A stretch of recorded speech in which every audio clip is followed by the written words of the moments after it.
Hello, I'm Diane Morgan. If you know who I am, you know who I am. If you don't, who cares? I'm here to explain Italian Time, a holiday phenomenon where Italians throw away their clocks and gather for eternity with San Pellegrino.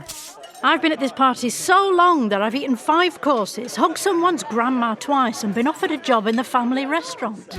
So this holiday season, make sure to bring enough San Pellegrino to last you through the meal, the after meal, and the entire goodbye ritual.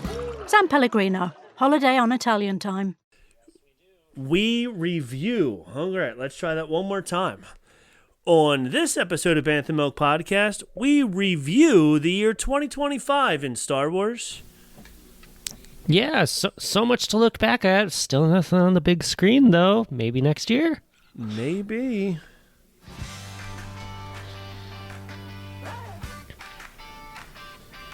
It's the Bantha Milk Podcast. Yeah! Pour a glass of that blue milk, we know it's gonna last. With Rob and James behind the controls, discussing Jedi, Sith, and all the plot holes. Every week we're back. All right, and we're back. We're here. James, surprise, I have a twist for us for our review. Oh, no! Yes, I have a plan. Oh, I didn't tell you. Out on me. I've been holding out on you. No. Yes, I didn't tell you, but as I was doing my review, I was like, ooh, I have the best idea. So you're going to get to see that when we do the review of 2025, but we're going over what happened in 2025 as well as everything that's coming up in 2026. Maybe, who knows, maybe we'll get some movies and some Star Wars stuff. I mean, Star Wars loves making promises, and who knows if they actually follow through with them, so we'll find out. We'll find out if anything actually gets followed through. Where is... Sorry. All right, so what are we drinking? Let's talk about that first before we get into anything else. What excellent planning are you drinking? Sticking close to Philly, Yards Brewing Company has what is called Long Johns. Long Johns, because it's Philly, so it's got to be that John. So some Long John winter lager. It just says a winter lager, so it shouldn't be too bad. 6% alcohol. I'm pretty excited about that. What do you have down there in Wisconsin? Sounds nice. Well, I'm repping Milwaukee once again. That's there you go. Down, so still repping Milwaukee. But we have the summary of our podcast. It's pretty good. I definitely think you need to stop in and be like, this needs to be our official sponsored beer. It's our brand of Bantha Milk Podcast. It's pretty good. we don't need to exaggerate. We can live in the pretty good space. So. Yeah, we're very content in the pretty good space. Yeah, no need for high aspirations. No, none at all. We don't want to be the top 10. We just want to be pretty good. Pretty good. All right, well, that definitely wins. I think that wins Beer of the Year for 2025, actually. Gotta end on a good note, right? So we'll see if the Amber gets the same reaction as the ginger lime, whatever I had. Yeah, oh gosh, I hope not. All right, let's see. A little one piece. Mine's that's a good. I had a good one. Mine smells good. All right, let's do this. Get a good pour. Let's get a good pour here. No pressure. Winter lager. How wintry is it? Oh, it's nice and dark for a lager. Oh, that is kind of wintry. Yes, it's very wintry. Yeah, I always think winter, and it always just screams like stouts and the one that starts with a P. Porters. Porters, yeah. I mean, for being a lager, very, very dark. It looks like it could be a porter or a. It says brew unto others. It doesn't have any description about it. All it says is that it's a winter lager, 6% alcohol. It looks like you might be sipping that one. I know, it might be a porter here. So, well, it smells good, that's for sure. Cheers. Cheers. To you.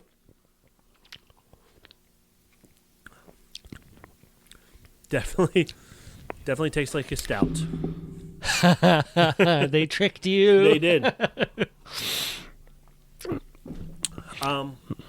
Mine's a nice amber, as I feel properly named. Pretty good. It's don't get me wrong, it's very good. I like it. It has a nice, good winter taste to it. So it definitely has that, that warmth that you would get in a winter beer. Yep. The fact that they call it a lager, I don't know. I kind of disagree a little bit there, but nonetheless, I definitely will drink the whole thing because it is very good. Good.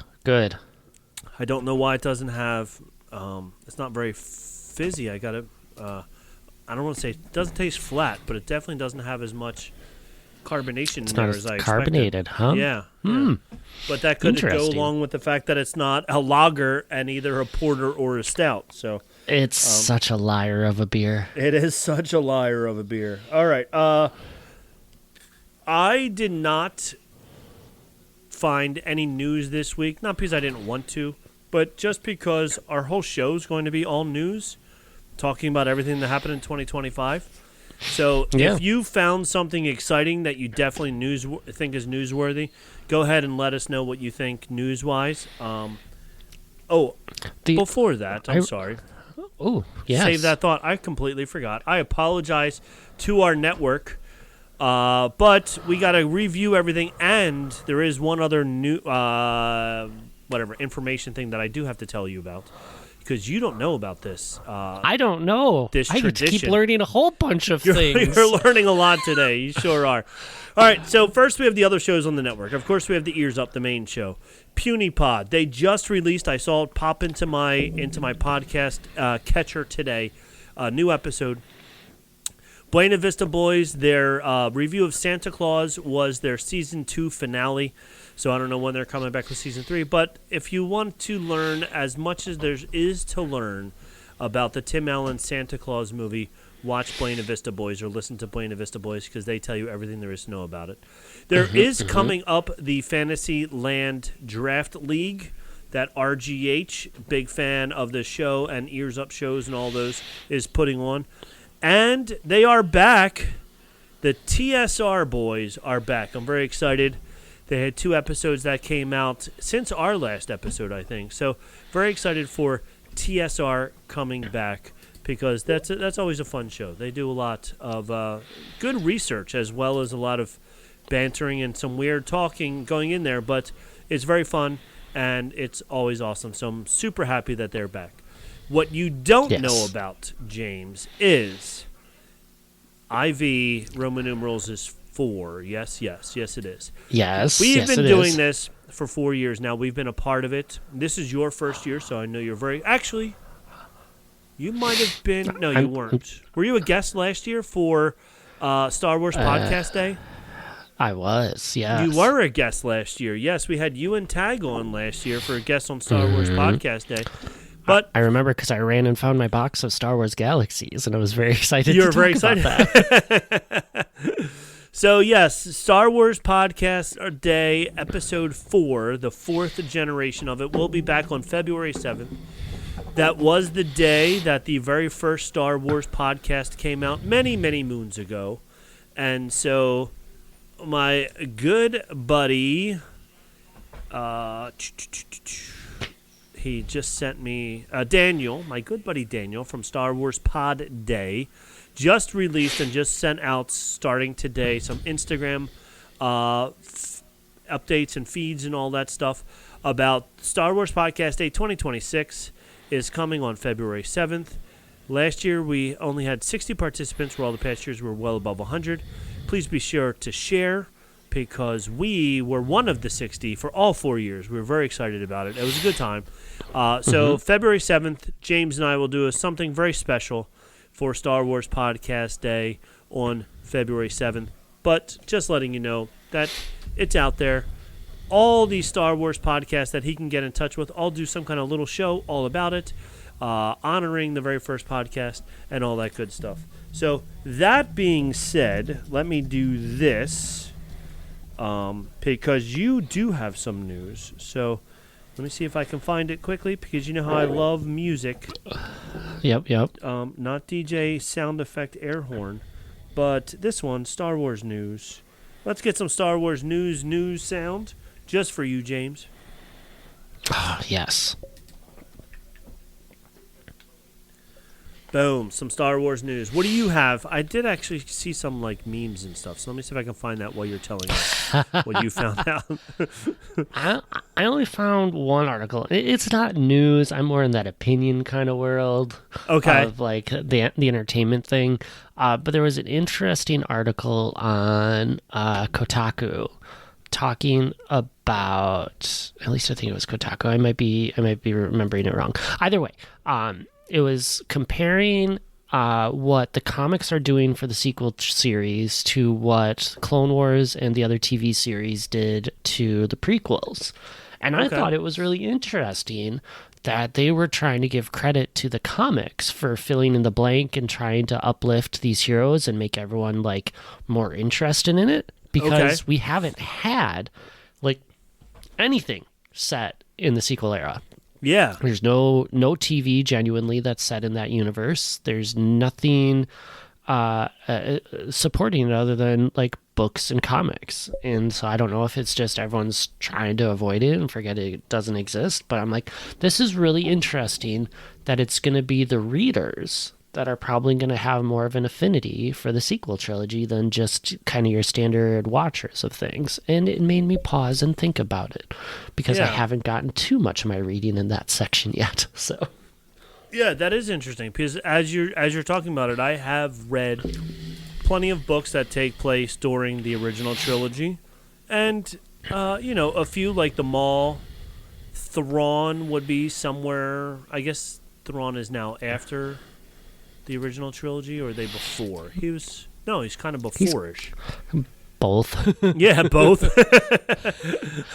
Yeah, kind of lives through all of it. So. Yeah, so, yeah, but like you said, in the sequel area, the only books that I really have even read were like a book about Rey or a book about Finn. There was the one book, which I just saw, I don't know where it is, but I wound up getting two of them and reading it twice. But there was a book. It was like, it was kind of like a teen Star Wars book, so it was a little bit easier reading also, which is perfect for me. I love those. So yeah, because that's that's my reading level. Yep. But it was like talking about Finn, Rey, and Poe before we saw them in the movie. So it was one book, but it had like 3 parts to it, and it was like getting to know them beforehand, which was pretty interesting. So that's very cool. Yeah, but other than that, like you said, there haven't been too many books set in that genre there. So that is interesting. I feel like I carry a lot of bias because of like Clone Wars and how much that was nice to be able to watch along with the originals. Like growing up with them as my like first theater experience, it's always kind of touching me there. Yeah. But like having everything else to make me feel for so many of the other characters, I'm waiting for that for the sequels, I guess. I don't know if waiting's the right word, but I think you know what I'm trying to get at with that one. Yeah, like we haven't seen any of that. We haven't had any of that. So yeah. And I think maybe like the comics are probably doing a really good job of trying to piece everything together, that since the movies were so fragmented in parts, that the comic books are able to actually give you a good storyline there that would fill in and make the things connect and stuff. So that is interesting. Mm-hmm. What I did want to ask you about was, did you see the Mark Hamill standing on his star for the Jimmy Kimmel show? I did not. Oh my gosh. Okay, so I'm gonna have to post it to our feeds, because other people have been posting it onto their social feeds, but I'll post it onto ours as well. Okay. I don't have it set up where I can show it now, but it's really, really funny. Mark Hamill, his star must be very close to the Jimmy Kimmel studio on Hollywood Boulevard. And they had him standing out there. He's wearing like a sweatshirt, a hat, maybe a hoodie up, but he's standing right next to his star, and he's talking to people as they walk by. And he's like, "Who's this guy?" And they're like, "Oh." And he named like all the movies that he was in except for Star Wars. And the one guy was like, "Wait, wasn't he also in like Star Wars too?" And he was like, "Oh yeah, I forgot about that one," or something like that. He's just playing like this, like, and he almost, I don't want to say he looks homeless, but he definitely looks like someone that you don't want to talk to. So And then finally this one girl walks up and he says something to her. She walks past. She's like, oh my gosh, you're Mark Hamill. He's like, no, I'm not. He goes, I get that all the time. So she's standing there. She's like taking pictures with her phone, and he's talking to her. She's talking to him, and she's like, oh, he was so good in this movie. He was so good in that movie, blah, blah, blah, whatever. And then as she's walking away, you see her. She doesn't say to anybody other than like to herself, but she was like, that was totally Mark Hamill right there. So while he was trying to play it off, like she knew that she was talking to Mark Hamill. But it was really, really funny. So who does Mark Hamill think he is? Tony Hawk? Only he gets away with that. Only he can get away with that. So it was really good. So I will definitely post it into all of our social medias as well. Please I know do. you personally are awesome. not on there, so I will email it to you or text it to you as well. It's pretty funny. But yeah, my social life is Discord. I will now. Hopefully, you have a Jedi of the Week for us. I sure do. All right. Well, then let's hear this.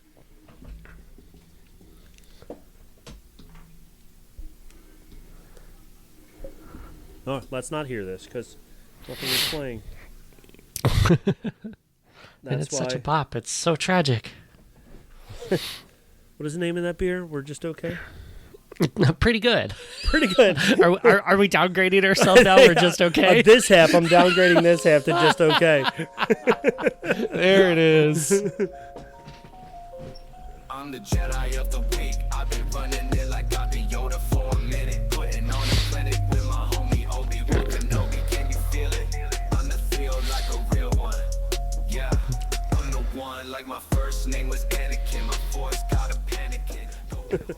I always have to cut it off after my first name is Anakin. My force kind of panicking. I'm like, okay, now we're just rhyming words together. Yeah, and then we're gonna get into the non-Jedis and get weird. Get Only so really much weird. you can do, right? That's right. When you have a computer write the song for you, there's only so much you can do.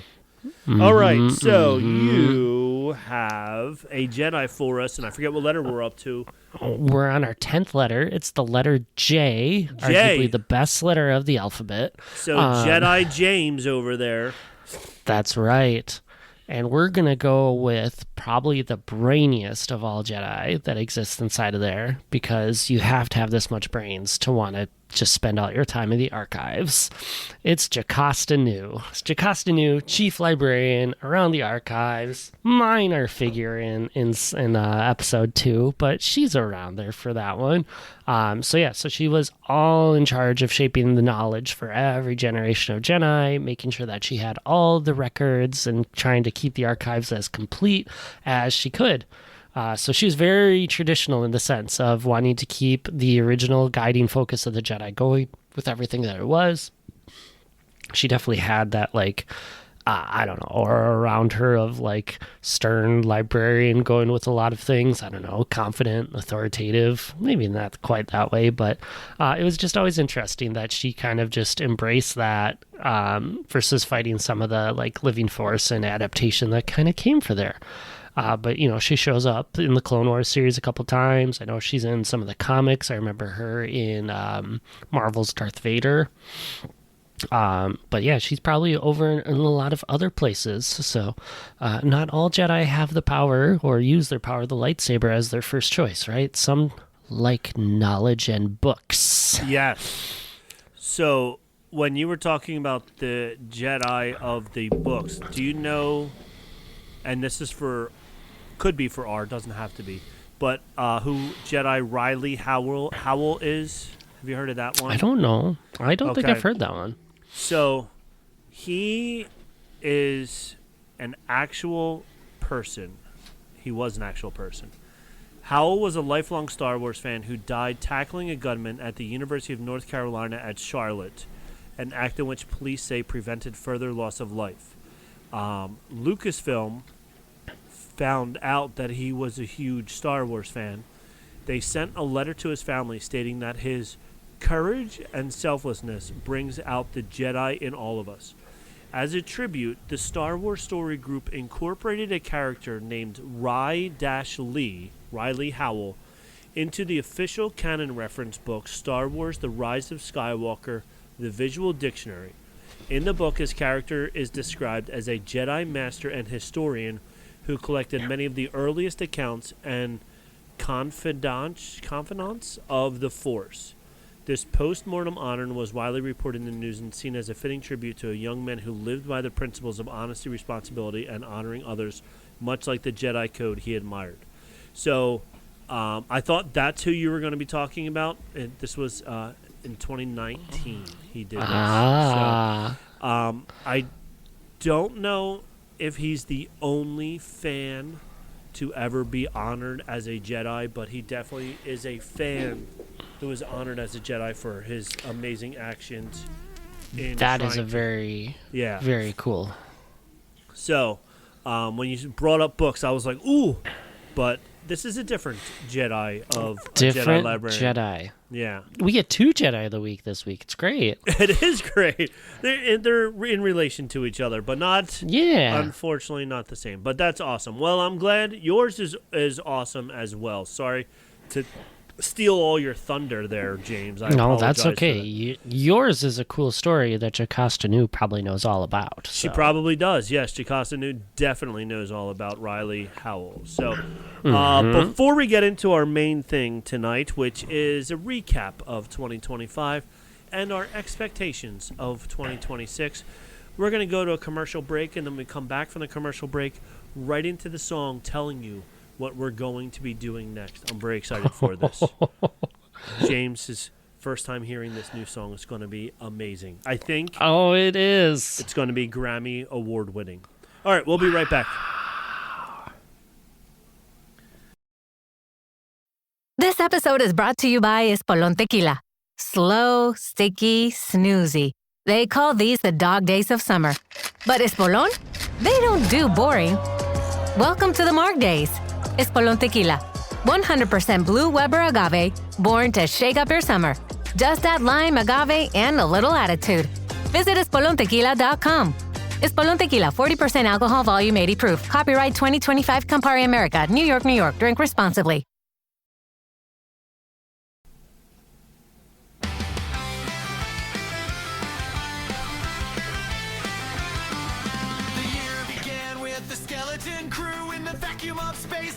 Pushing through, then the news from Japan hit the light of the sun. At Celebration, the fun had begun. We saw Sigourney Weaver join Amanda Frey, while Ryan Gosling was cast to lead the way in a movie called Starfighter, a brand new flight taking us past the rise of Skywalker's light. Oh, the Force was alive in 2025, keeping the spark of the galaxy alive. From the streets of Ferrix through the neon of Tokyo, we're watching the legend of the Star Wars grow.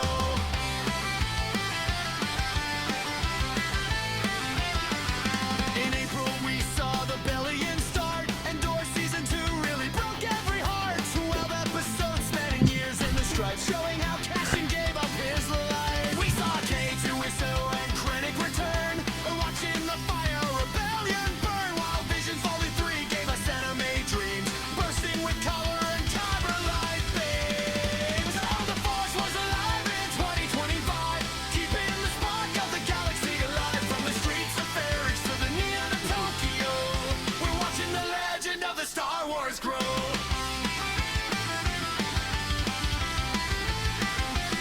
Now if you're feeling lost in the outer rim haze, looking for news to fill up your days, just tune your comms to a frequency bright, where the Bantha Milk Podcast shines a light. I got the breakdowns, the theories, the lore, everything that you've been looking for. They'll tell you all about every ship and every fight, keeping you company through the hyperspace night.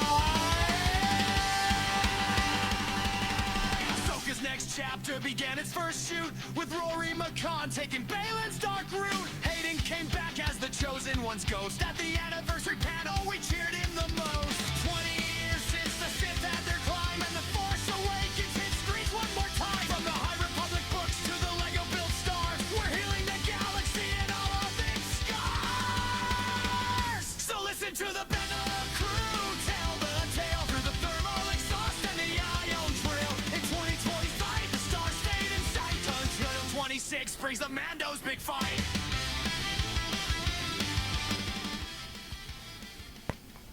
And there you go. A recap of 2025 in song. Incredible. All right. Good show. Thanks for listening, everyone. Yep. Have a great night, everybody. Wow.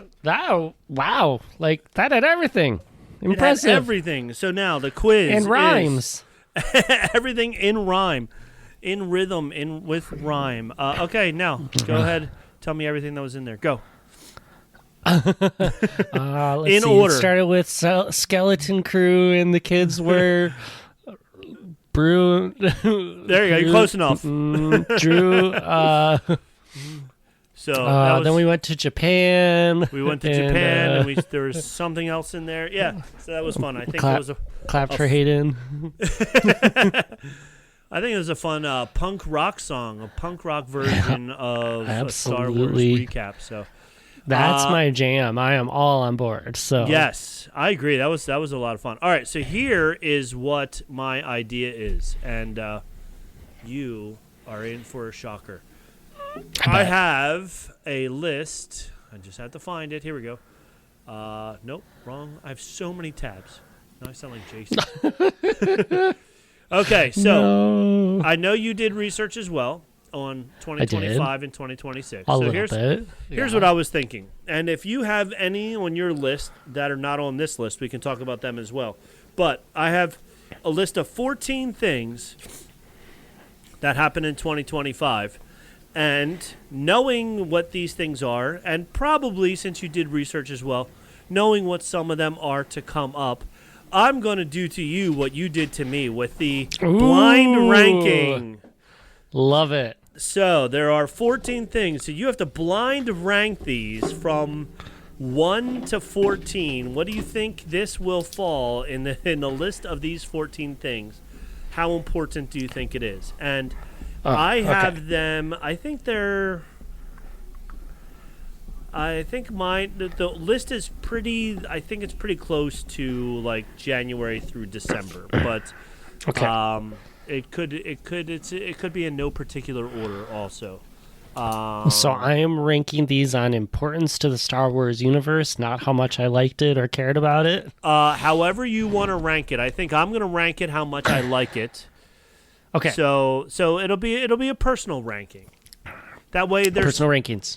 There's not a wrong ranking. And I'll even be nice since there's 14 of them and it's so hard to, as you go through it, to be like, oh, if you want to move some around as we go, I'll let you. Wow, that's very nice. Yeah, I'm a nice guy like that. Well, too bad I've only got a pen handy, so no pencils, no erasers. No pencils, no erasers. Let's see what happens. Okay, so, and then there are 19 things for what's expected for 2026, and what we can just do is, if we think it will happen or not. So a yes or no to the 19 things of 2026. Okay. We don't have to put them in how excited we are, just as if it's a yes or no if it will happen. And then we can go back in 2027 and see if these things in December of 2026 and see if they actually happened or not. See if they actually happened. Yeah. Oh my gosh! So we're locked in for a year. We have a year contract now with this. So it's got to happen, right? It's got to happen. That's right. All right. So the first, and then once we go through, like I said, if you have other things that aren't in this list of 14, this list of 14 actually came from StarWars.com. So. It was a good list. It was a good list. It's not everything. I'm sure there's more than this. And also, like, there's a lot of Lego stuff. None of the Lego stuff is on here except for this show. But I don't know if you can see behind me the giant yellow Lego Star Wars word. I see that one. Yeah. I keep getting heckled for not having that one. Well, we bought 2 of them. I say we. My wife bought 2 of them because that's how awesome she is. She bought one, and then it wasn't supposed to be delivered in time. So then her and the kids went back out and found another one. So we have 2 of them. But, I will sell the second one to you at a very exorbitant cost, by the way. Speaking of that, the gingerbread AT-AT that I've yet to put together. It's there. Do you have the Vader? Well, yes, I have it. I have yet to put it together, but it's here in the box. So it is here, and it has the little gingerbread Vader. Right now, because it's back ordered on Lego's website, People are selling them Yes. for like $150 to $200. And it was $59 in the store. Wow. I mean, that's not a surprise. That's how collection stuff works, right? Yeah, So, yeah, it's fun that way. And supposedly that's not, they're keeping it around until 2020, like late 2026. So it will be back, but I guess people are just trying to, get it for Christmas. So they're like, I'll pay twice what it's worth to give it to my kid for Christmas. So, wow. So yeah, so that's that. But that's how I think. Actually, I was listening to somebody talking some collectibles, TikTok, Instagram, whatever, and they were saying like all the new Star Wars toys, except for Lego, are not very collectible because I guess they're so mass produced now that. You're not going to get anything in return out of them. But the Lego, because especially once the Lego set is retired, then the price of it goes up twice. So if you want to get into collecting things, Lego is the way to go. But it's not an instant return. You have to wait until the product gets retired, and then it'll be worth a lot more. So it's a long, slow play. So that's that. All right, enough with my my toys. All right, here we go. We got our first look at the Mandalorian Grogu with the official teaser trailer, and Star Wars Starfighter entered production. So that was number 1 of 14. So what do you think? Where do you think this lays of the importance of 14 is the first look at the Mandalorian and Grogu? Not Starfighter, just Mandalorian Grogu. For some reason, they're both tied together. So we'll do Starfighter also. So why not? That might change things. See, this is big because we haven't had a true Star Wars film, especially in theaters, since Rise of Skywalker. So we've gone like 6 years. Yeah. Without that theatrical release experience, other than the anniversary specials. So I feel like this is important. Right. Personal importance, I'm like, I don't know. Like, so hot take that's going to get me canceled here. Mandalorian, like not my favorite series. I respect it for how very good it is and the world building and everything that it is around it. I think it is iconic, but I never have a craving to go back to it and watch it again and again and again. Perhaps I need to try it again to kind of have that, but it's just one of those shows that's like, that's fine, but it might just be that I'm not into kind of that like skullduggery, like underworld smuggler kind of area of the Star Wars stuff. That it's not my favorite part of it. Clearly I like the politics as a prequel kid, and so like for me it's always just kind of like it's fine. Like I think Starfighter I'm much more excited for the idea of what that could be, but I think for how important getting back into the theatrical area of this one, I think this is a pretty big deal. So I think I have to put it I'm going to go 3, and I might regret it later. But Okay. I think that's where I'm going to put that. I was thinking the same thing, although it's You funny. like the show a lot more than I do. So I was, as you were saying that, I was thinking, and I was like, me, even a year ago, we would be fighting right now. Because when Mandalorian came out, and as it was coming out with all the seasons that it was coming out with, I loved it. And I did go back and watch it. I watched the first season a half dozen times completely through. Maybe even more. But honestly, it's been so long since the last season came out.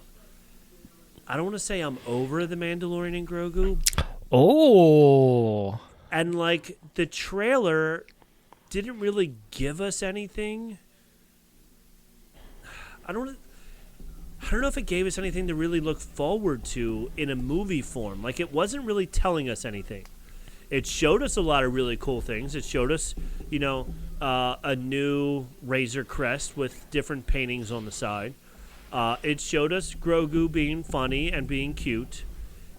But did it really let us know what the movie is about yet. I don't think it did. So it didn't really do anything to really... Now, am I going to see it opening weekend? Yes. Am I going to see it probably twice opening weekend? Yes. But... Same.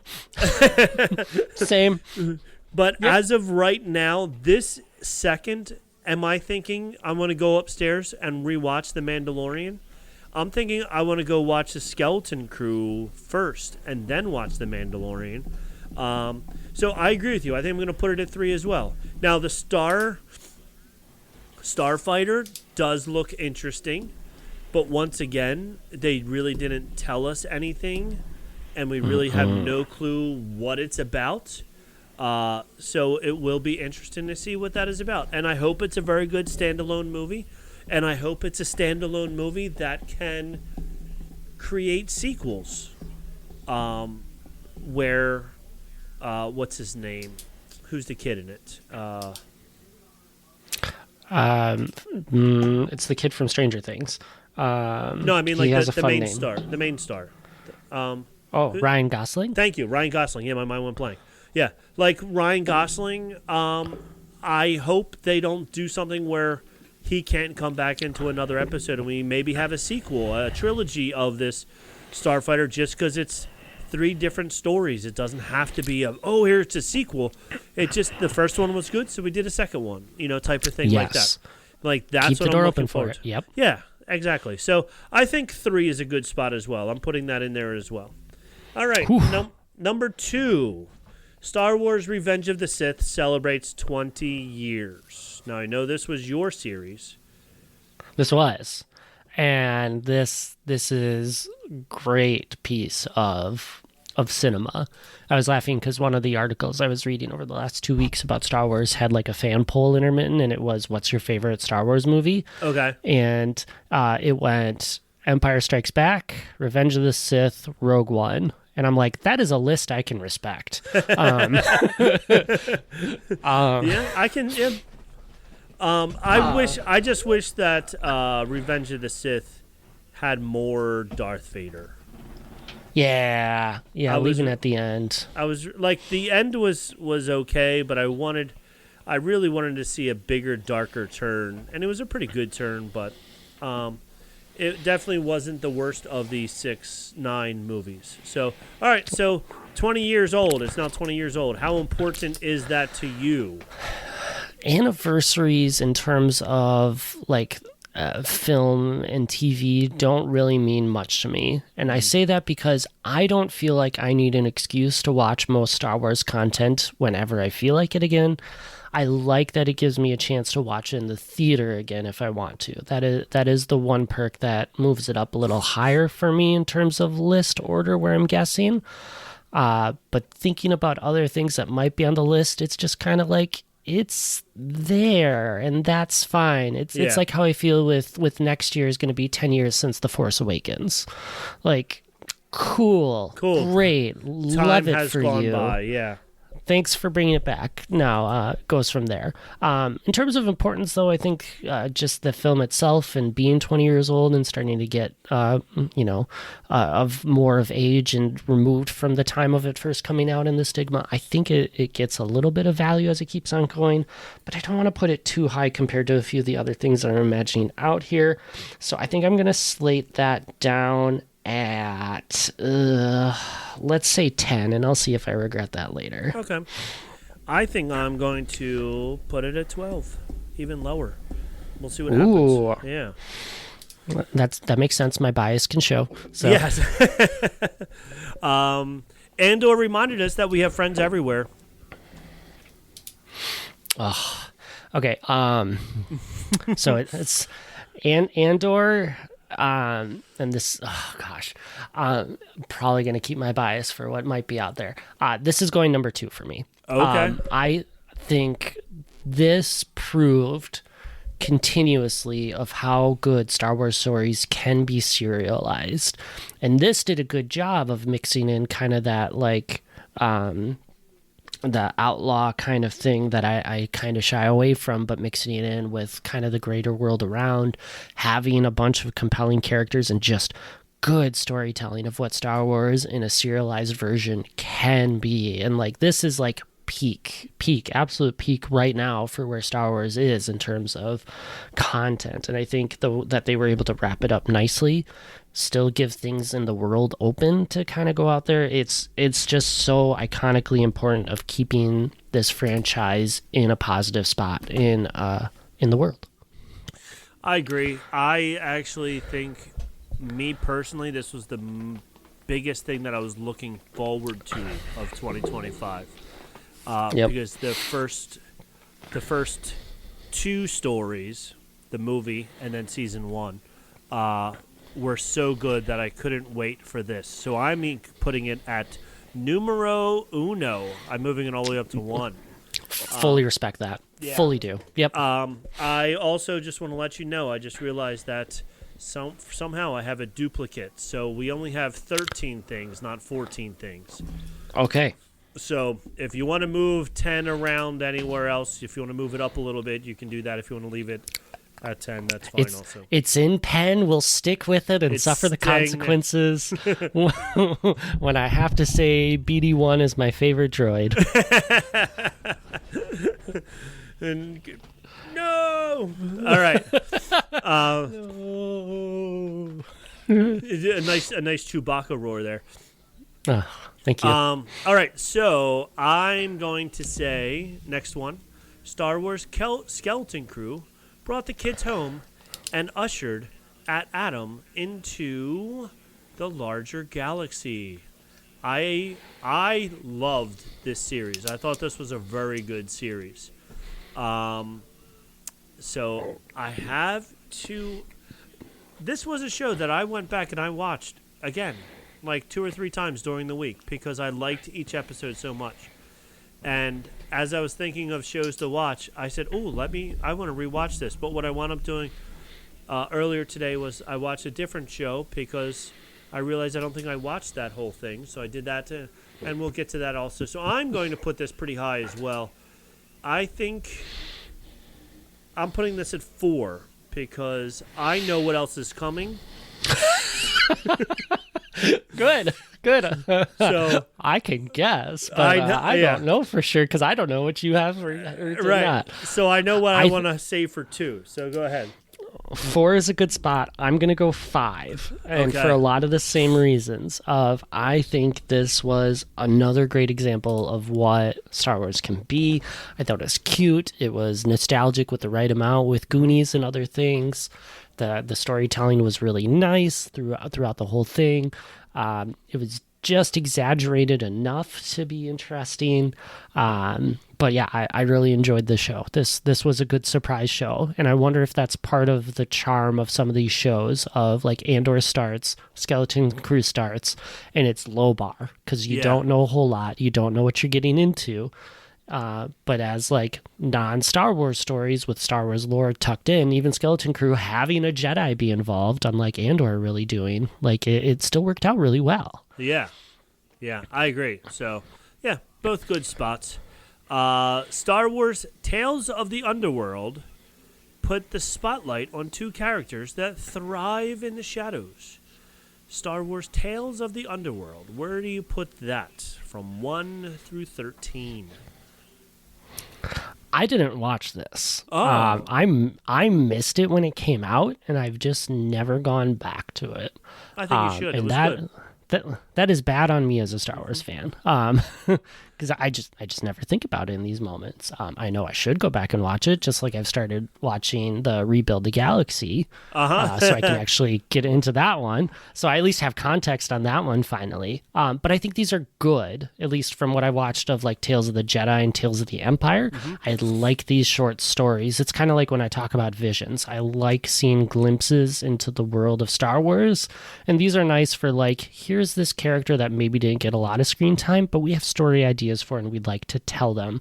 And I think that's why I like a lot of the books and comics so much and why I'm really high on those, because we get a lot of more of that like in-depth time with them. So I think these are really good. I think these bring a lot of good value to where we're going. I don't think they're necessarily the greatest thing to come out of it, but they're important to me. So I am going to put this one... Oh, gosh, I just talked it up, but now I'm thinking about what else might be on here for me.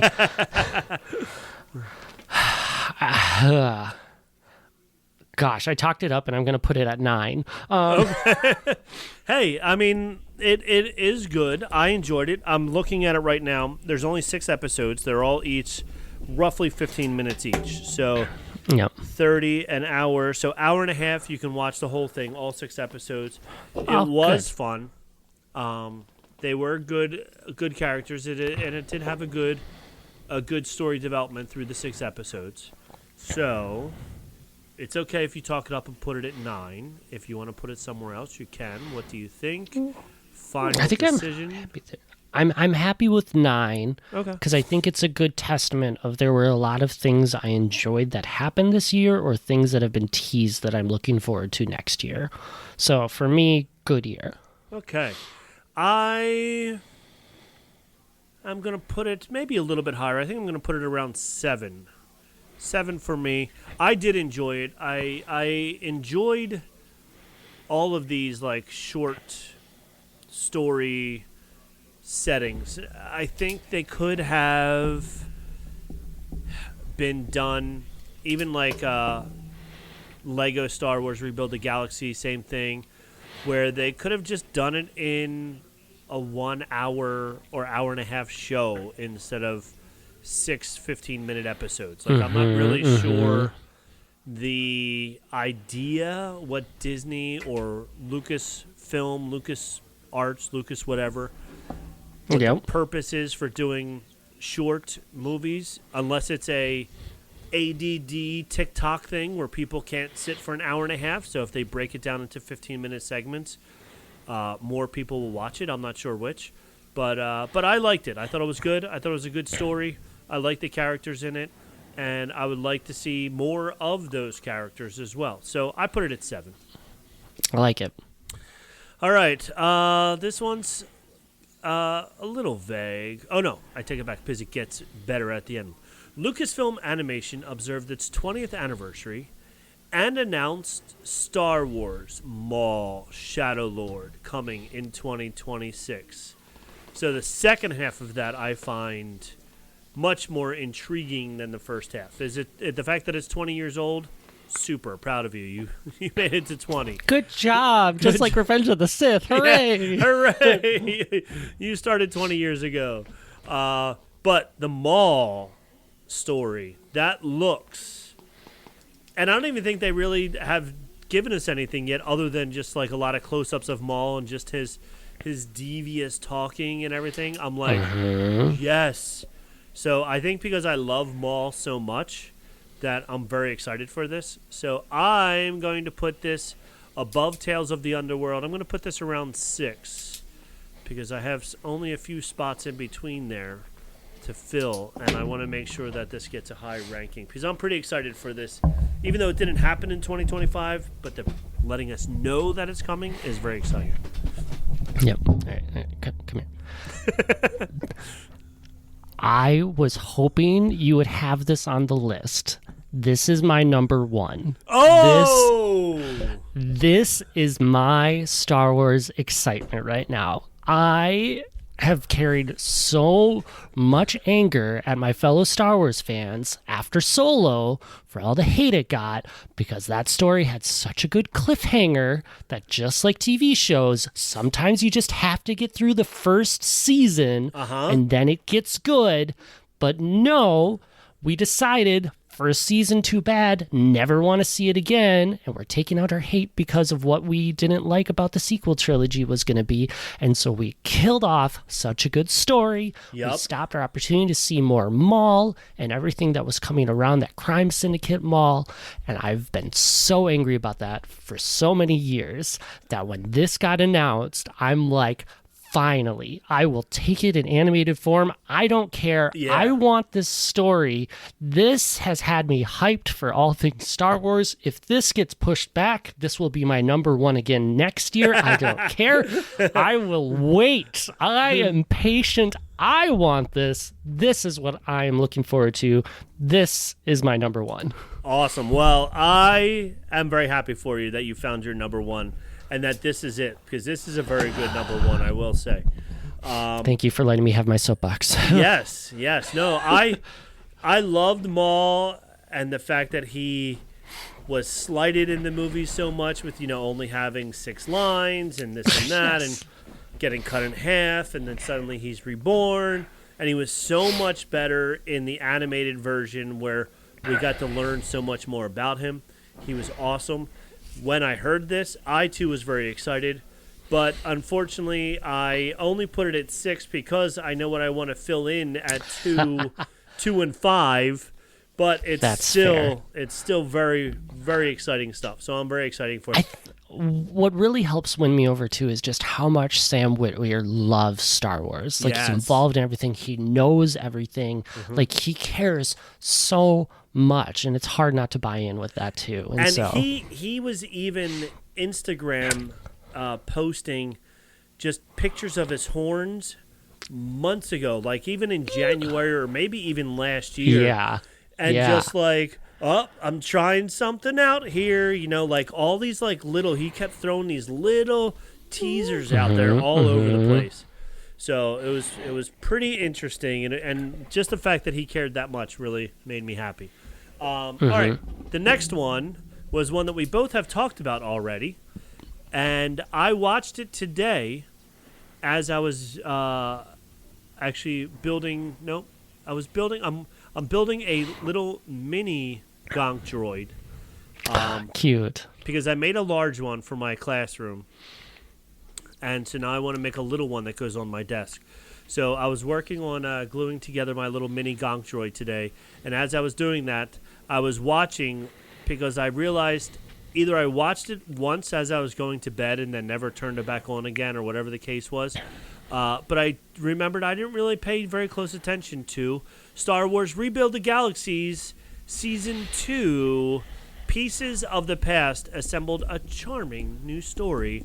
So I watched that today, and I rather enjoyed it. It was good. It was a good story. It was interesting where they kind of went with it.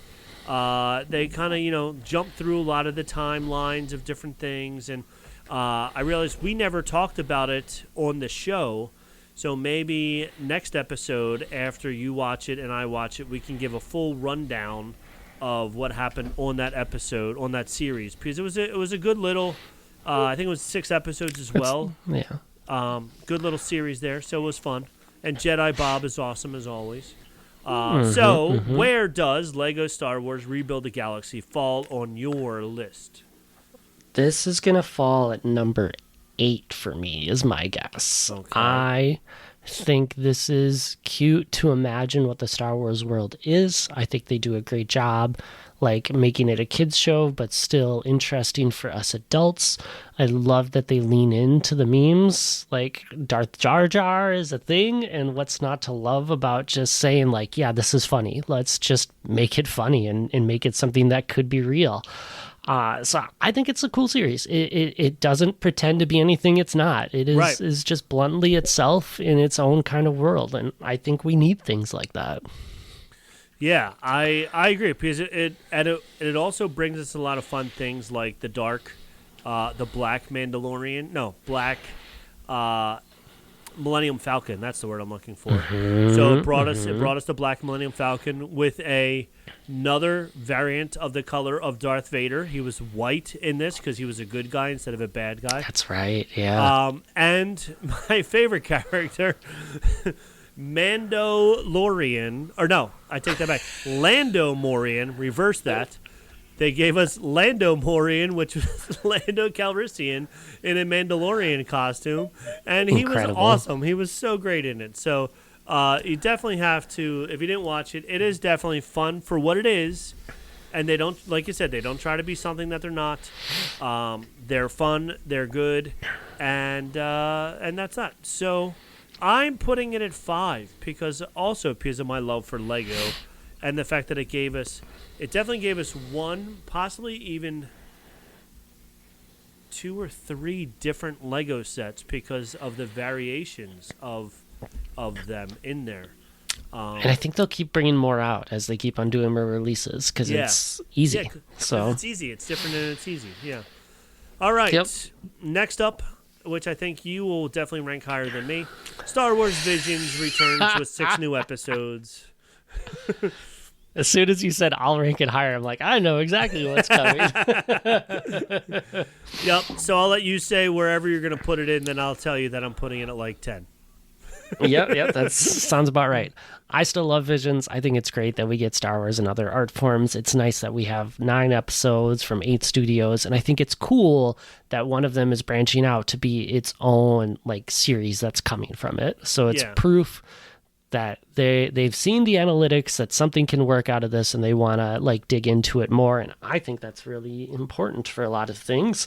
I don't know if it's as important as other things, but my list is running out of things to say are important because I've got 4, 6, 7, and then my bottom 3. So I'm terrified for what you are going to make me put last. But we will respect the choices. I'm going to put this at 7. At 7, all right. And like I said, I'm not an anime fan where the story's good. Yes. Did it keep my attention? Not as much. So unfortunately for me, and this is why they make chocolate and vanilla ice cream. So I put it at 10 because it was good, but just wasn't good for me. So. Yep. Respect it. Yeah. Star Wars Celebration brought the stars to Japan. So Star Wars Celebration this year was in Japan. How important was that to you? Oh, no. I thought since you were doing announcements, you were going to put this one in there. Oh, no.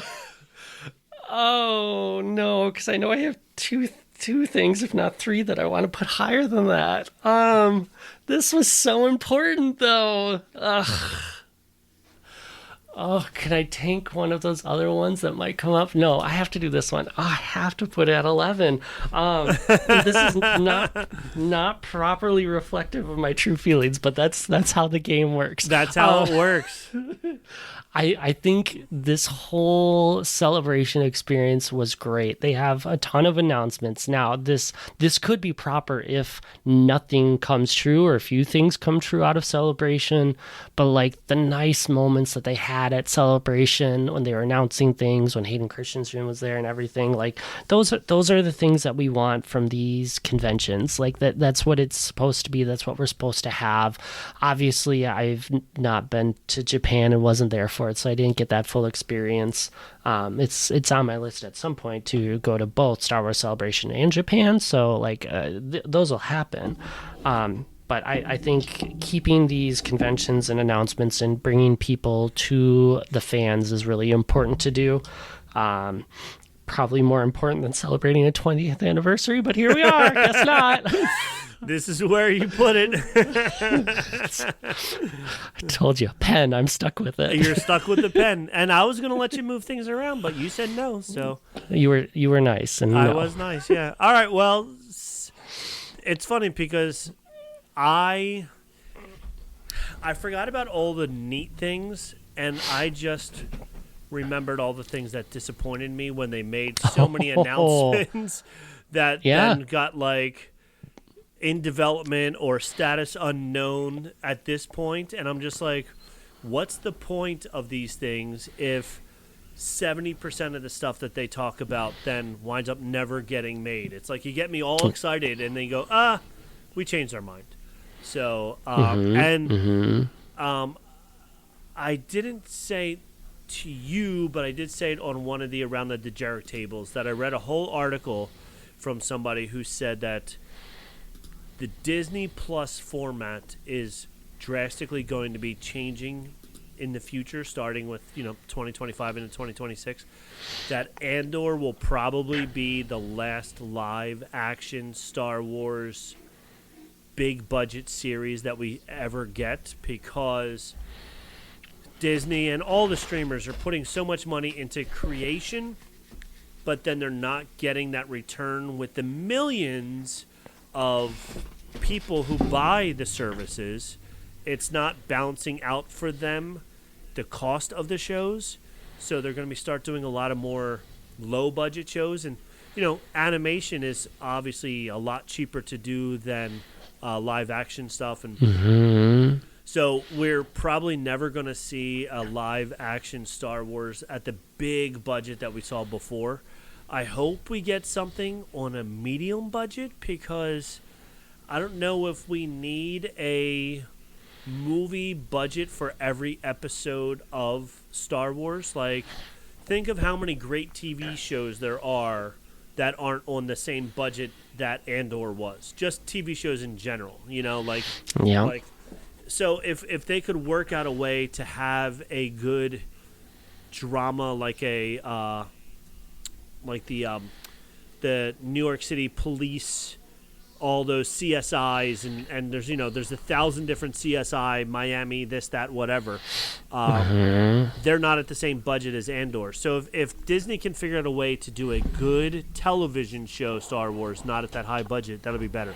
So seeing all the stuff. I think you bring a good point, because I'm thinking about what's happening now in TV world, and that's Stranger Things' is last season that came out. Yeah. And I think they spent like $50 or $60 million on each episode. Yeah. I haven't watched, I don't think, since season 2, so I'm definitely not up to date. But it seems like all the reviews I'm seeing or hearing from people of like, it's fine. Like, yeah. There's some moments where people are pretty high on, but a lot of it is just like it's okay, or it's just kind of is what it is. So it's like people have to learn money doesn't equal good. Yeah. Like, and definitely, like, my kids and I have watched it when it came out opening night each night, and like you said, it's fine. Like, do I want to see the next breakdown on New Year's Eve? Yes, because I'm tied in. But is it worth the money that they spent? Probably not.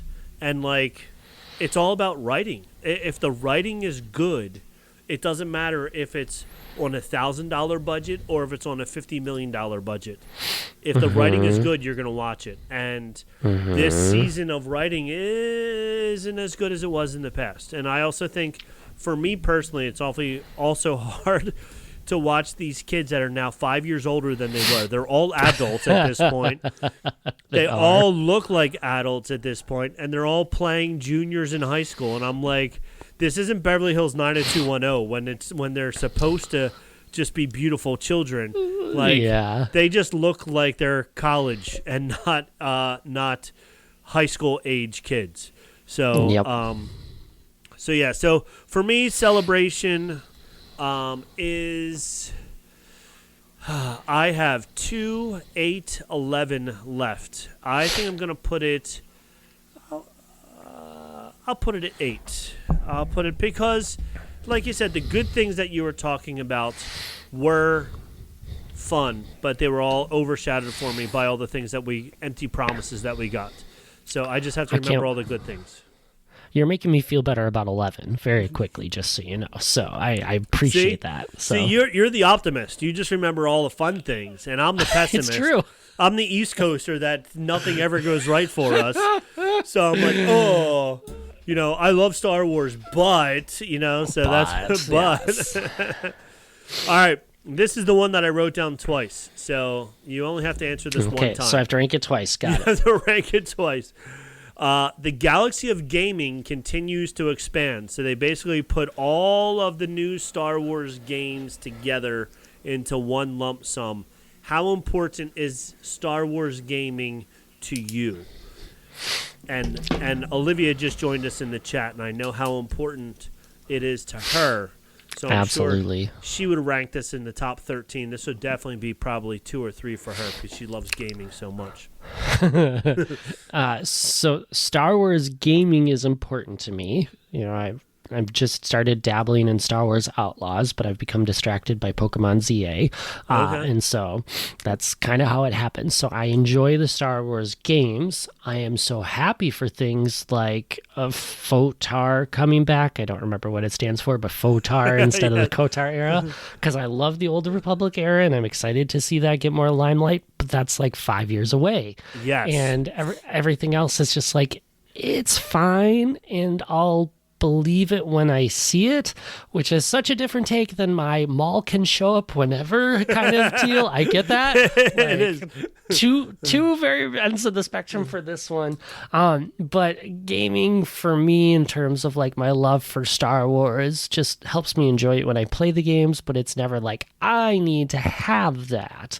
So I'm going to put this one down at 12. Okay, so I'm reading the article of it now, and it says, gamers across the stars and platforms went on several new interactive adventures this year. One of the most exciting as first announced Star Wars Celebration Japan was when Star Wars teamed up with Fortnite once again to deliver a summer season worth remembering. This 5-part, month-long initiative dubbed Fortnite Galactic Battle had many highlights, but the ability to finally play as a long-term fan favorite Darth Jar Jar, whose powers included sinister force lightning, was the ultimate win. I don't play Fortnite anymore, so it didn't matter to me. Same. They said coming in 2026 to PlayStation 5, developed by Big Reactor Collection with the Respawn Entertainment Lucasfilm Zero Company. Excited for that. Yeah, that one's coming out in 2026. A Clone Wars era story featuring a brand new and rather ragtag set of heroes. We cannot wait to play it all next year. The Adventures of Kay Vess continues with... That should be... Isn't that... No. Okay, with the DLC. Star Wars Outlaws. Star Wars Outlaws. With the DLC. Okay. Yep, the Pirate's Fortune DLC. The original game was also released on the Nintendo Switch 2. ILM discovers a new immersive experience in Star Wars Beyond Victory, a mixed reality playset. An exclusive I don't have a game. Meta Quest. Yeah, on the Meta Quest. Now this is finally pod racing to cap off 2025. And on that note of pod racing, there were 2 surprise Star Wars gaming announcements during December's Game Awards. The first was a mysterious cinematic trailer revealing the upcoming Star Wars Fate of the Old Republic. There you go. That's what FOTAR is. Yeah. And Return to Star Wars Knights of the Old Republic. Oh, and Star Wars Galactic Racer is the other one. So... Mm-hmm. But like you said, FOTAR, and we talked about this on the last show, Galactic Racers, they said FOTAR may not even come out until like PlayStation 6 or possibly even into PlayStation 7. So these 2 games that they announced, it's another announcement, whoopity-doo, may not come out for a very, very long time. So, and it comes on the heels of them shutting down Star Wars Hunters as well, which also made me sad because that game was fun. So yeah. So for me, I have 11 and 13 left. Actually, maybe there's, I don't know. So I'll put this. I was like, 11. I have 4 left before I rank this one, so you might want to check. Oh, I have 2 also. There we go. I have 2. Oh, okay. Yes, 2. That one's already penciled in for you, though. So yeah, I know what that one is. Yes. All right, so there's 3 left. I have 3 holes and 3. Good, perfect. That's exactly what it was. 3 spots left. Okay. 3 spots left. All right. Marvel's flagship Star Wars comic relaunches with previously untold stories set after the events of Star Wars Return of the Jedi. So this is what you were talking about in the news. So this seems pretty exciting to you, I would think. So you... Yes. Yes, it does. I love the comics. I will always talk about how much I love the comics, how unexpectedly I enjoy comics in the Star Wars universe. The stories are great. The art is great. Everything just works so nice through the format. I love it so much. I think it brings great additions to the universe. It fills in little gaps really nicely or just tells additional stories. I think these are undervalued, and so I put a lot of extra importance on this one. So this is taking my slot number 4. Okay. Awesome. 4. Oh, and I didn't write down what your last one was, the Galaxy 8 Gaming. Where did you put that one? You said it. That's 12 for me. Okay, good. I'm leaving 13, and I might regret it, but we'll find out. I'm looking at what's left of my... whatever, it is what it is. No. So I have 2, 11, and 13 left, and while the comics... You can put it at 13. It's okay. I will still co-host the show with you. Yeah, because I know what the other one is. So I'm cheating here. I'm going to put this at 13 because the comics don't really do anything for me. I read 1 or 2 comics, and that was it. So, yeah, it is what it is, and it's going down there. And sorry, but No. I you like comics. I never got into it. I apologize. Once again, anime never got into, comics never got into. But You're just going to have to give it a try sometime. You'll understand yeah. comics. Yeah, I might have talked them up too much already, though. So No, I think so here's the problem for me, and I did get a couple of Star Wars comics. I got this one. Before I went to Star Wars, I got the Galaxy's Edge. It's a whole book. It's not just the small one, but it's like it's a neat. What do they call them? Graphic novel.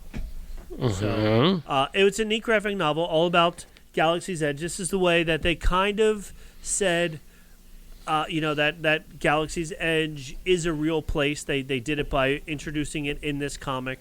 And then it was mentioned in a couple other things in the past couple of years. But I appreciate and I love the art. And I could sit here and stare at the pictures and be like, oh my gosh, like I know how much effort went into this and how beautiful they are and how good of artists there are that make comic books and graphic novels and all that good stuff. But there's like 4 sentences on the whole 2 pages.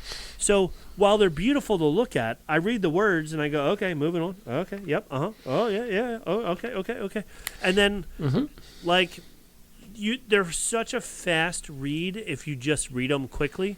And I'm not into going back and looking through them a second and a third time and all that good stuff, which is why I don't think it ever really got me excited.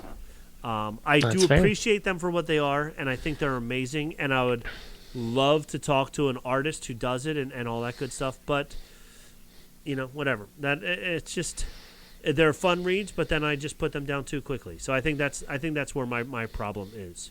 So... so that's that. So that I put these in the wrong spot. Okay. Lucasfilm announces the return of Star Wars A New Hope to movie theaters. So this is the one that I've been holding out for.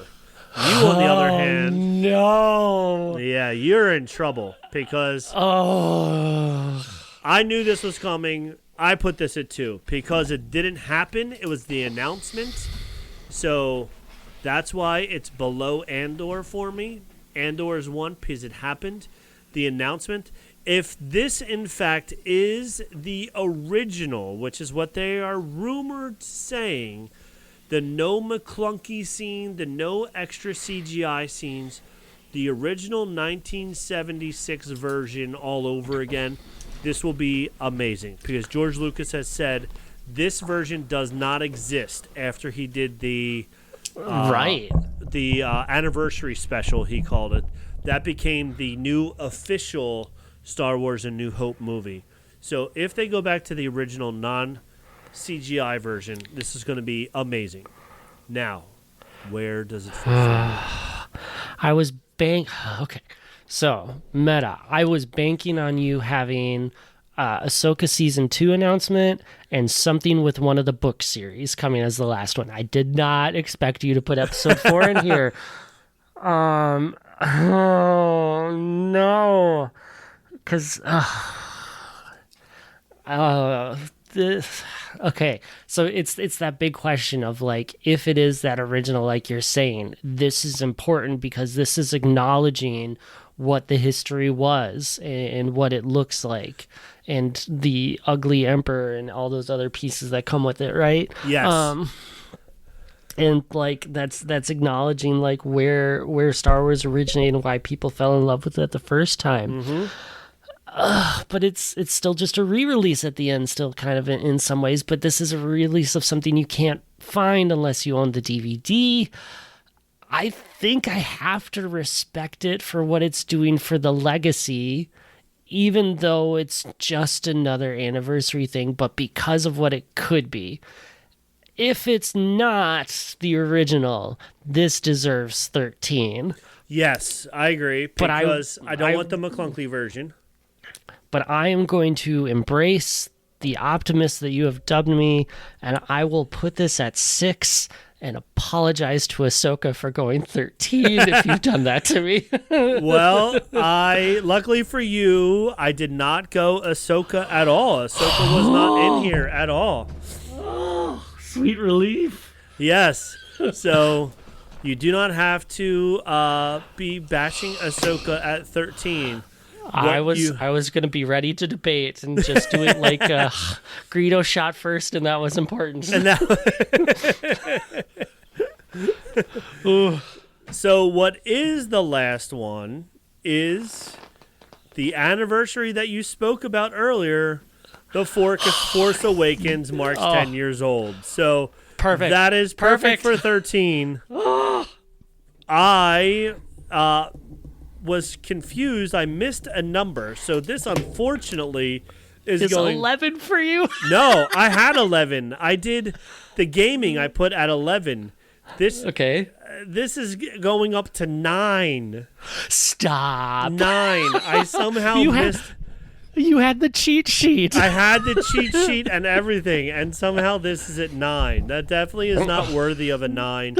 That is girl math on my part. That is bad math there that put it at 9. Ugh. It's fine. You can just acknowledge that you really like the sequels. I get it. This all makes sense now. So, well, I think this was Tom's favorite sequel movie. So I'm gonna say for Tom, I put this one at 9. This is the second best sequel movie. Ugh.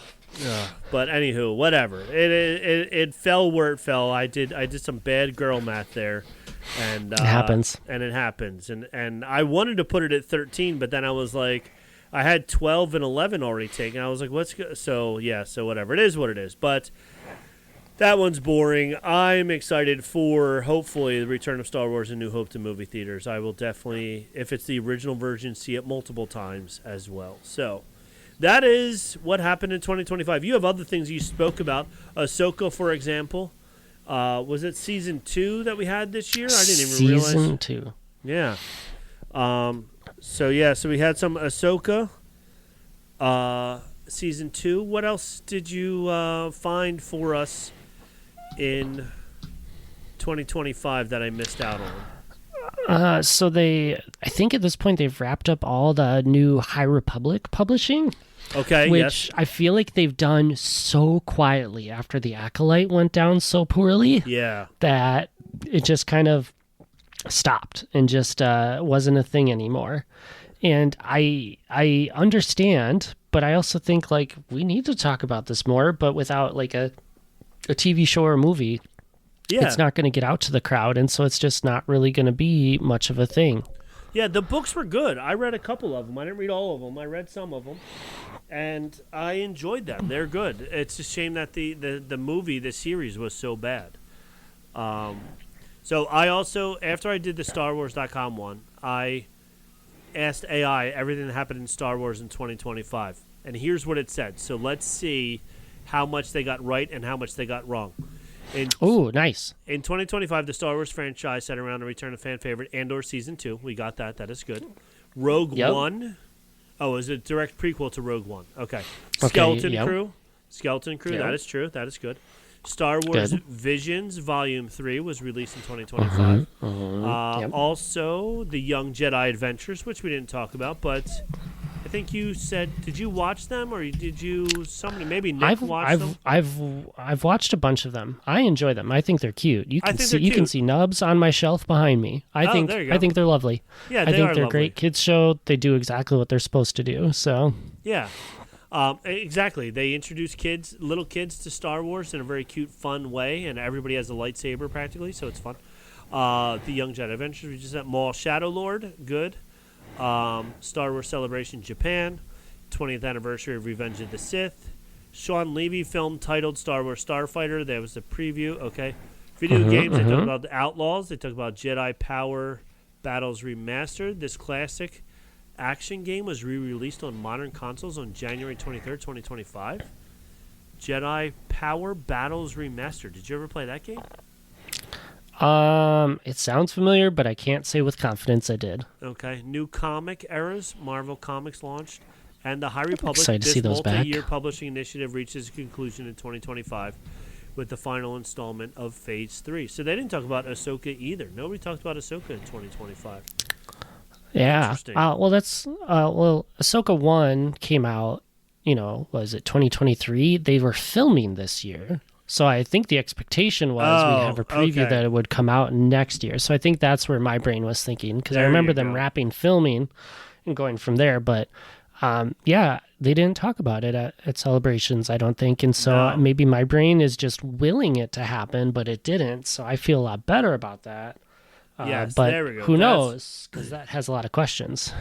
Yeah, because it does say, IMDb says that Season 2 will premiere in 2026. But, yeah, there was nothing with all the, this is coming. You would think that they would have a this is coming for Ahsoka as well. So, all right, well, here leads me to believe it might not be. Yeah. Let's see. Yes/no. We can even do this kind of fast if you want to. We don't need to. We'll do this as speed round because it's already an hour and 20 minutes in. I didn't realize how long we've been chatting it up here. People love good long episodes, right? They sure do. All right. So yes/no. 2026. Will Jon Favreau's The Mandalorian and Grogu movie come out? Yes. Yes.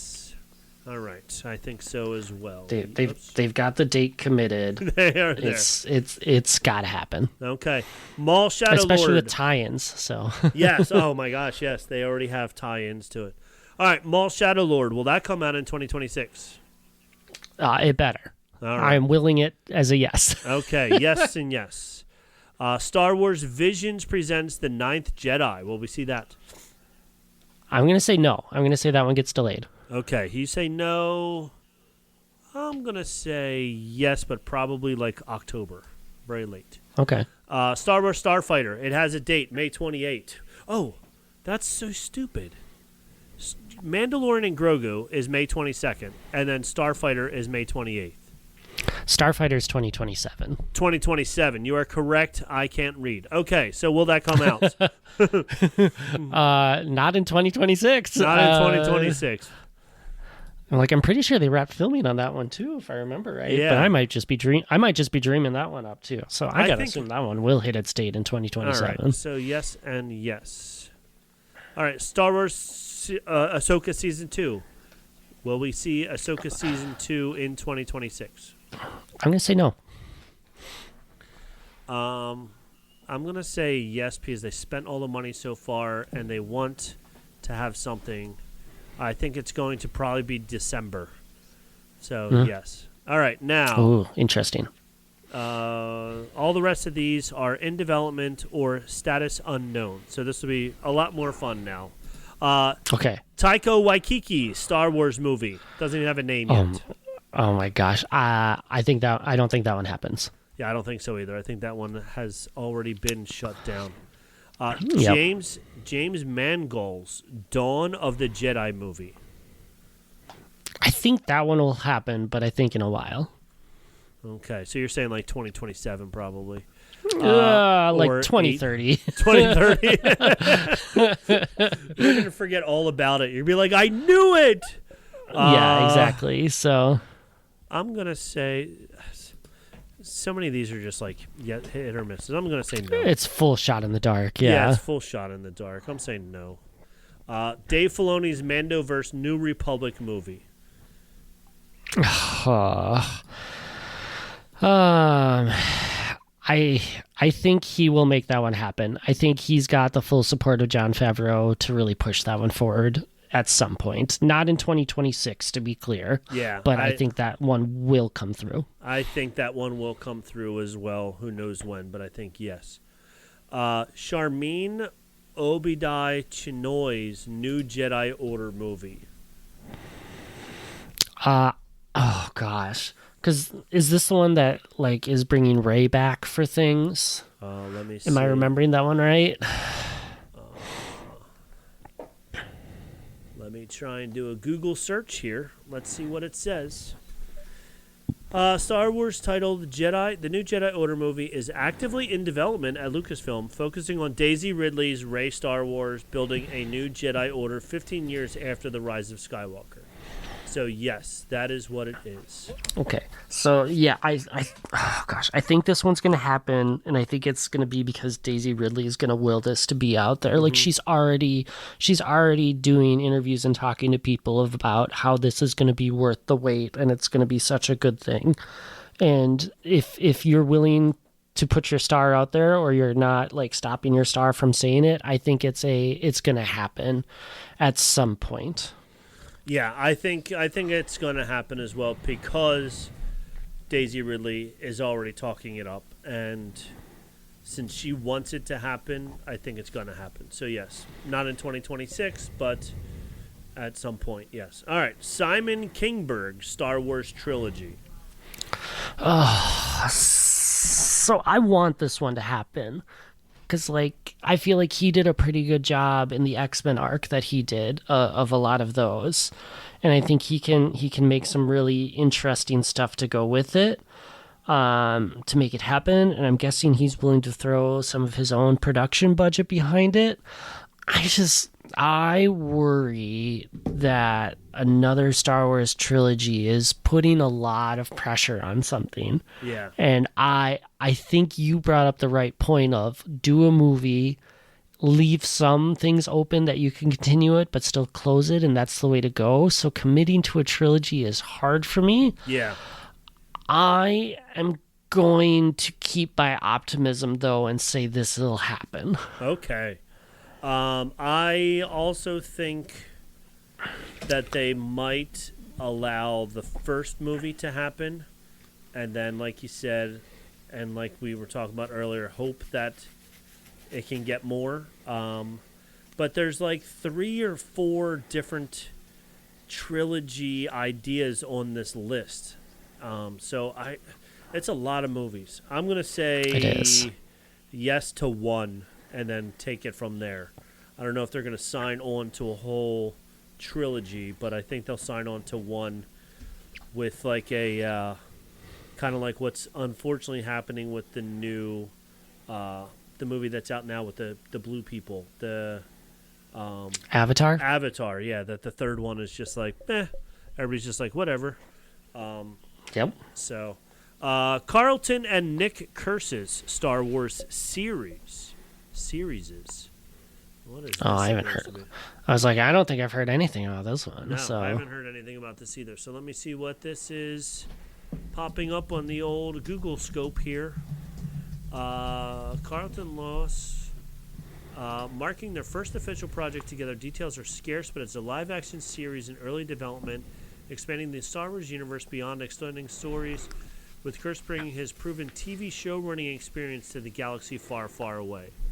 So he did Watchmen and The Leftovers, Lost, and Jack Ryan. And so it's Carlton and his son Nick are working on it together. Oh, wow. He's got a good repertoire. So, yeah. Oh, wow. Okay. So I think this happens. Okay. In April, it was in the Hollywood Reporter, are working on a mysterious show for Lucasfilm. It says, news comes on the eve of Andor Season 2's debut. After putting Disney Plus on the map with the early breakouts, what does it say? Carlton Curses. It just says it's very little. It's just talking about everything else. The company also revealed new details of Ahsoka Season 2. It doesn't... This is funny. Carlton Cuse's fellow Lost co-showrunner had a Star Wars project in development at one point, but that fell apart. So maybe really it's a bad omen that you shouldn't have gone to the island. So maybe it's not going to happen then. So, yeah. It might depend on the TV series, right? Yeah. Like, if Ahsoka does well, because it's the argument you were making of, like, it sounds like that would be live action. And can Star Wars maintain that Star Wars live action budget, especially if you're pulling someone who's done Lost, which was fine in the budget, but then, like, Jack Ryan and Lock and Key recently have a little bit more investment to them. Not like huge by any means like Andor, but like that might be a sweet middle ground to kind of land and progress to. So maybe I talked myself back into it. Yeah. Did you ever? I know. I'm flipping back and forth, and I'm thinking of different things as well. Did you watch the series Firefly?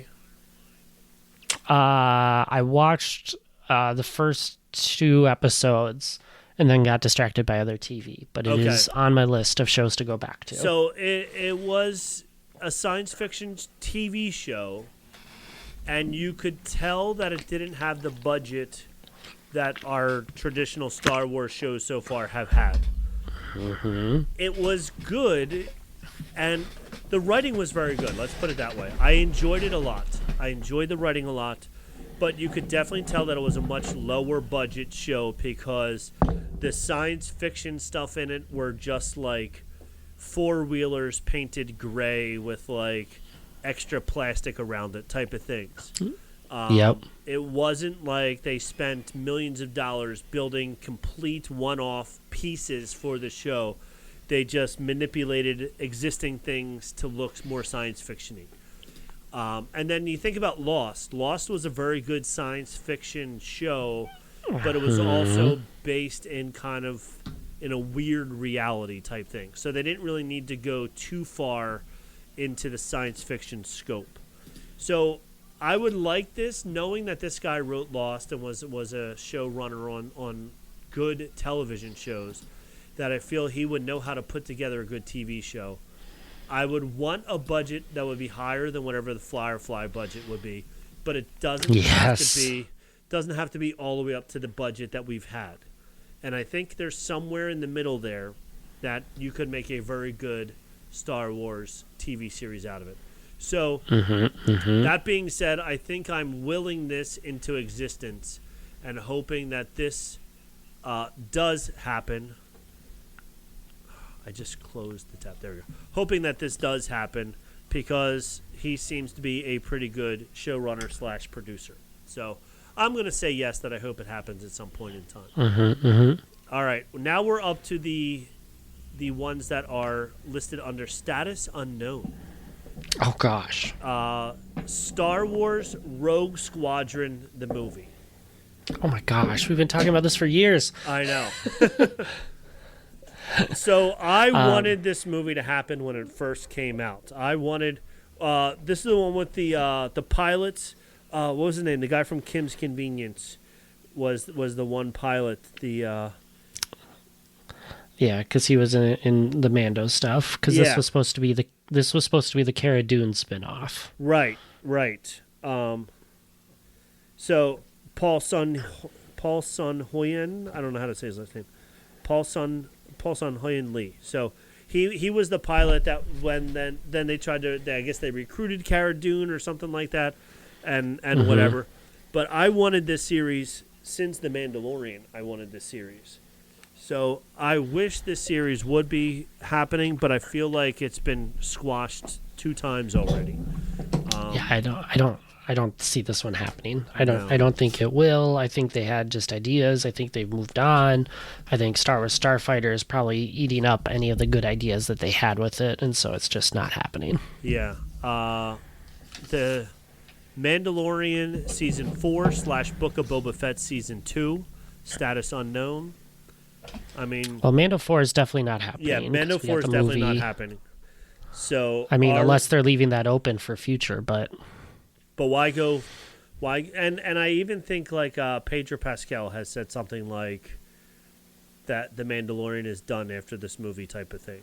So, I'm going to say no. And Book of Boba Fett, the first one was such... I don't want to say a bad idea, but... I wanted to see Mando or Boba Fett before Boba Fett, not the Boba Fett dad bod Boba Fett. So yeah, I'm saying no. Are you saying no? I agree. I think those are both no's. I didn't want to pencil you in there without it being the Lando movie. Did you hear about this? This is status unknown. Star Wars Lando movie. I want a Lando movie. I would love a Lando movie. So let's see if the Lando Star Wars project, originally announced as the Disney Plus series, has shifted development into a feature film. Donald Glover says Lando film still lives and will bring something or other. So if Donald Glover's on board, I think it would be fun. Will it happen? I'm just going to say no.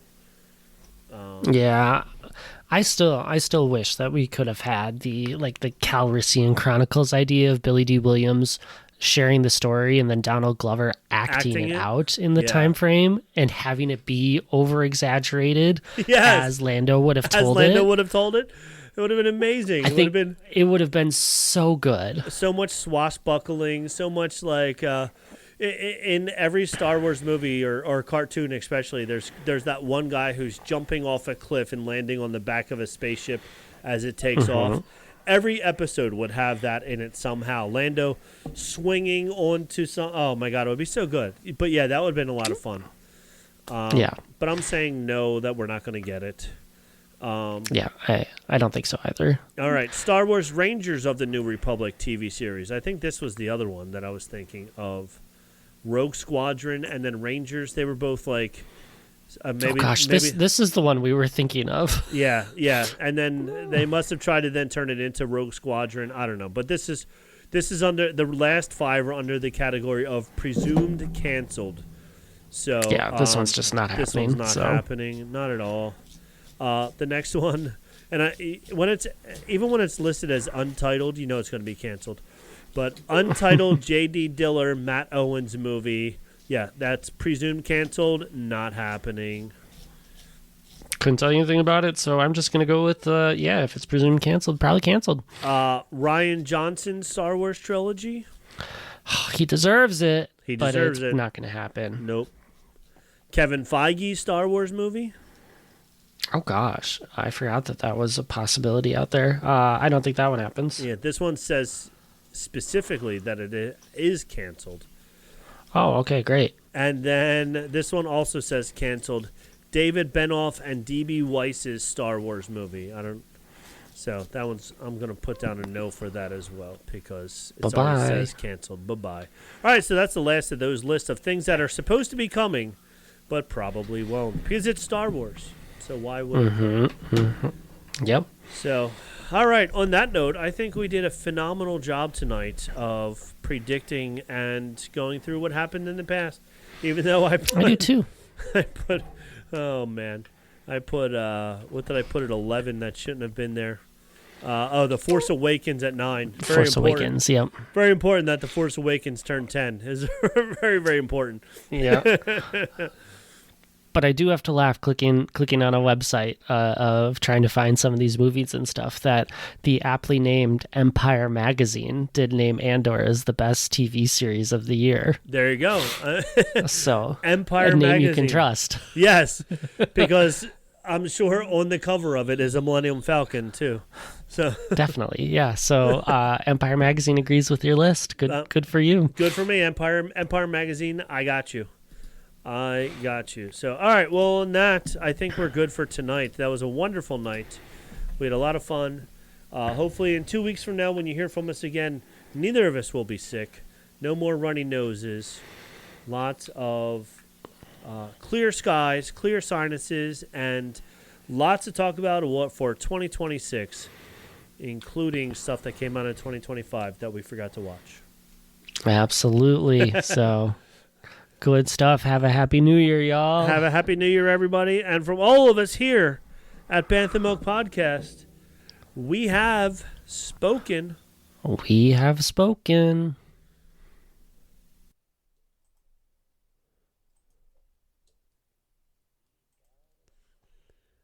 Hey, Ryan Reynolds here for Mint Mobile. You know, one of the perks about having 4 kids that you know about is actually getting a direct line to the big man up north. Mm-hmm. And this year, he wants you to know the best gift that you can give someone is the gift of Mint Mobile's unlimited wireless for $15 a month. Now, you don't even need to wrap it. Give it a try at mintmobile.com/switch. Upfront payment of $45 for 3-month plan equivalent to $15 per month required. New customer offer for first 3 months only. Speed slow after 35 gigabytes if network's busy. Taxes and fees extra. See mintmobile.com.